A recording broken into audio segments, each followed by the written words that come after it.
Hi everybody, thank you for joining me again. My name is Makela Elvey and I am a program manager here at the Princeton-Blairstown Center. And today I'm going to be talking to you guys about composting, what that process is and why it's so good to do for our environment. So compost is a lush organic soil additive that we use to kind of help put nutrients back into the soil in the garden at PBC. But what it also does is it helps to divert food waste from going to a landfill and reusing it and reintroducing it back into the natural environment. So instead of filling up and taking up all that space and not properly decomposting at a landfill, the food that we have here from the kitchen in Egner is going to go right up to our composting space and then right into our garden when it's ready. The first step though, like I mentioned in the kitchen, is weighing it. So in order to make sure that we have a good compost recipe, we're going to have to know how much food scraps we have so we know how much carbon-rich material to add. And I'll talk a little bit about that more when we get up to the compost site. So right now I'm in the kitchen and here is our bucket of food waste. That includes some used coffee grounds and their filters and some other vegetables that are left over from the meal planning that happens here in our kitchen at Egner. Egner's our dining hall, for those of you who haven't been to PBC. And let's get this over to weigh it. So today, courtesy of the chef and all of the staff that helps us to get food scraps to compost, we have 8 pounds and 13 ounces, right? And that's we're gonna have to subtract how much the bucket weighs, which I know is about 1 pound. So the amount of food scraps is gonna be 7 pounds and 13 ounces. That's gonna go into our compost site. Here, next to our garden, it's our beautiful garden, we have a bin system. Right now we're using just the first bin. You can kind of see some food scraps in there already, and we're just gonna add this bucket to there. So after I added in, I just turned up the pile because I knew there was a lot of wood chips and carbon-rich material on the top, and so I wanted to make sure it was all blended in there well, and the food scraps that I put in there before were not just being tied down in pockets with no airflow. So I went ahead and shook things up.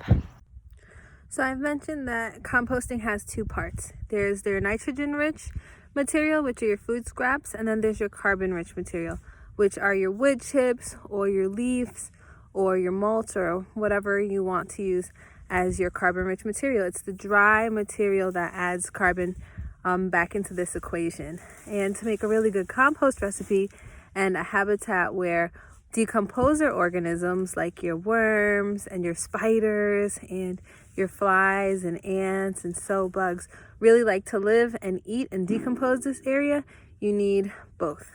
You need to have a lot of airflow, but you also need to have both some carbon-rich material, your browns, and food for them, which is your greens.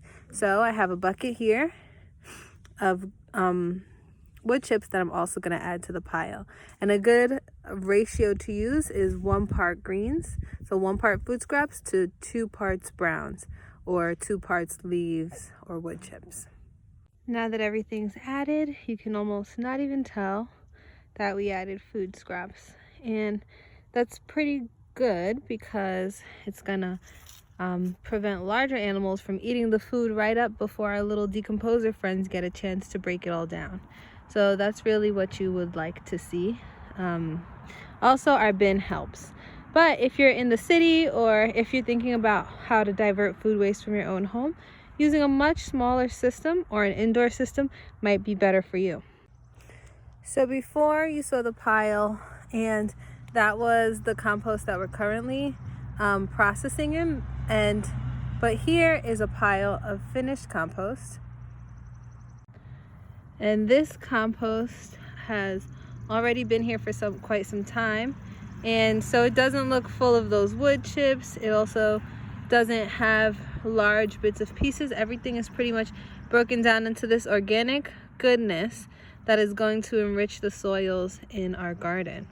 And so if you take it and you smell this compost, it's going to smell very, very earthy, and that's how you know that it's mature compost.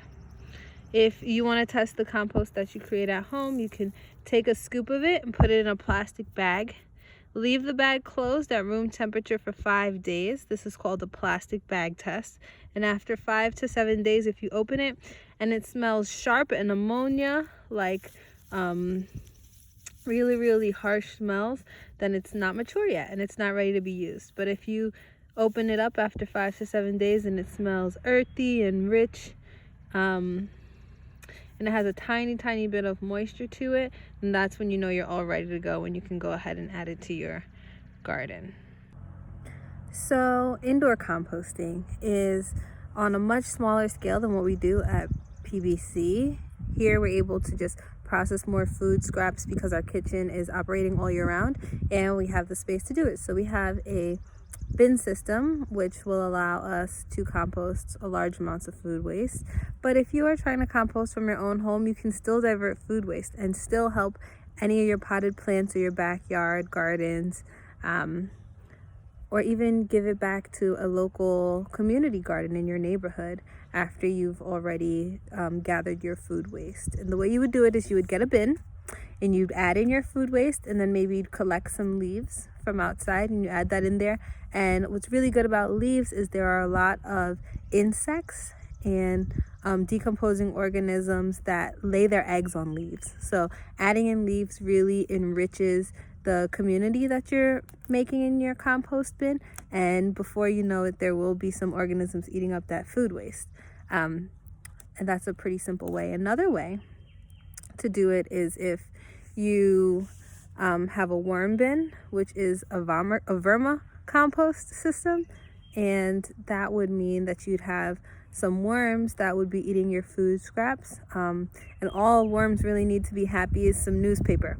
So as long as they have some newspaper, that will add that carbon rich part of your ratio, and the food, which is the nitrogen part of your ratio, those worms will be happy. It'll take a much longer time, but you'll still get your compost.